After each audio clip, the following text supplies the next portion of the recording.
कुछ कुछ होता है।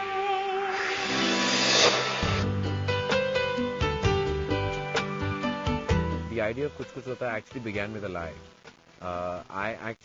Shah Rukh had asked me, had actually said that he would be part of my first film. I thought he was in a mood to be really gracious and kind. So he said, Karan, you should be a director. And at that point of time, I said, yeah, I will in about 6 or 7 years. He said, no, immediately, right after Dilwale. And if you do it, I'll do your first film. I said, oh. And then Kajal came and sat in that conversation. She said, yeah, let's all do it. We'll all be part of Karan's first film. When Karan was working as an assistant director in Dilwale, Adi was very busy with the other actors. I noticed that Karan understood the script very well. So, I just told Tom Uncle after Duplicate that, why doesn't Karan direct a film with me? So I told Karan, who did not believe it. And then Tom Uncle forced him to come to Jaipur and narrate the story to me on the steps of a hotel. Finally get a call one day from Shah Rukh and he says that, I'm in Jaipur shooting for Chahat, come and meet me. And you have a story, no? So I don't know what really happened to me at that point of time. And I looked at him and I said, I mean on the phone, I said, yeah, I do. So he said, okay, great, come and narrate it to me. So I went and met Shah Rukh on the sets of Dilwale and I said, look, I have a kind of an idea. I want to see you as a parent and a parent of a motherless child. And I had this scene. He said, narrate the scene to me. And he narrated some rubbish to me, some hogwash nonsense because he had to. And I said yes to that. And I think he started taking that seriously. And I went back home and I was like, okay, motherless child, father. Now what happens in the second half? What happens in the second half? I just couldn't come up with the second half. Now I'm an avid Archie comics fanatic. Suddenly I came up with this Betty Veronica Archie syndrome, this tomboy, this pretty girl and this cool college dude. I said, okay, this is what I'm making. Started developing and I said, oh God, now what's the second half? No second half. In depression, I went to London.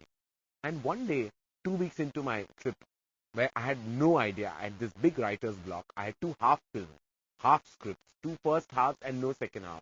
And I was passing this store, I still remember, it's called John Lewis, it's on Oxford Street. I remember this very clearly. And there's a phone booth there. And I was passing, and it's almost like you feel like, like the heavens above have sent some kind of a satellite, like literally a satellite wave that has hit my head. And I was like I almost screamed Eureka. And I said, how stupid. I have the first half and I have a second half. I have to bridge it. And I sat down. There was a bench right outside of John Lewis. And I said, what's the bridge? What's the bridge? What's the bridge? And I was getting that, like, what's the bridge? What's the bridge? And I got this wacky idea. And I said, maybe the mother should leave these letters behind, as random as that. And I thought about it. I sat for 3 hours. And I remember it was right opposite that is a McDonald's. And I ate, I think, 4 burgers. And those days, of course, I could afford to. And I ate 4 burgers and I developed this story which pretty much comprises the basic narrative of Kuch Kuch Hota Hai right outside that bench on John Lewis. In the first draft of the film, he had actually he wanted me to play Tina's role, which was this girl who was like dying and stuff like that. And I was like, oh my God, I want to do this role. And Karan was like, yeah, we'll build up on it. Cut to 6 months later when I'm hearing the film again, he's like, listen, I've changed it. It's all finished now. It's all changed now. Now just shut up and listen to my new script. I was like, but I don't like this script anymore. I want that one where I had to play this. I had this great image in my head, the drama of dying somehow, it just adds so much drama to the whole, idea, the characterization. So I had already pictured it in my head about how I was going to die and all. When he narrated Kuch Kuch Hota Hai to me, he had come with Kajal. And he sat in my old house and we sat and chatted. And while narrating, they were crying more than they were narrating. And I was finding it very funny. I find it very funny when Karan and Kajal and all do a story together because they cry.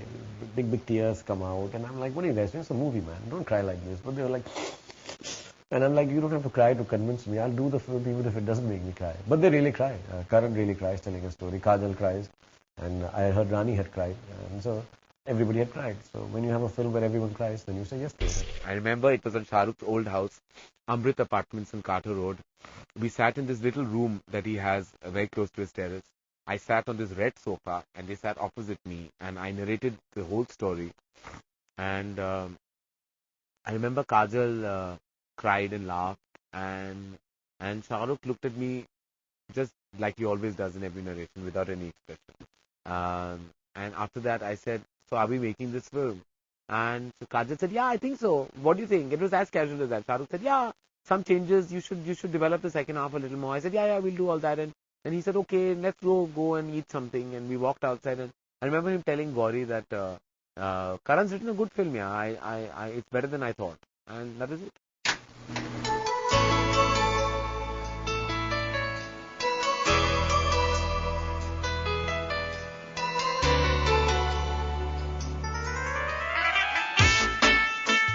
I love you. Sorry? Don't be. I love you. Excuse me. No. Squeeze me. Tina!